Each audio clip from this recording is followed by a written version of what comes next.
বন্ধুরা, আমি আজকে আপনাদেরকে শোনাবো একটি ছেলের ফ্রিতে রয়্যাল এনফিল্ড কেনার গল্প। রয়্যাল এনফিল্ডের গাড়ি হাই কিভাবে কিনলেন ভাই? যৌতুক নিয়ে বিয়ে করলাম কানা ছেড়িকে গিয়ে, থালা বাসন মাজলাম আমি শ্বশুর বাড়িতে গিয়ে।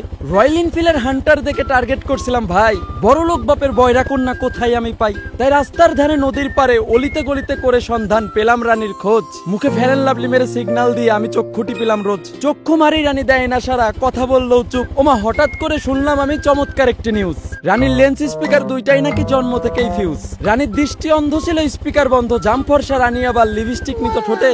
রানী ছিল বিশ্বপেতনি, কথা বলতো নোটে। বলেন কি ভাই? তাই লজ্জাকে করে নিচু আমি ধরলাম রানীর পিছু।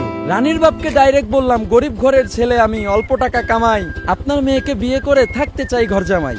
বলেন কি ভাই?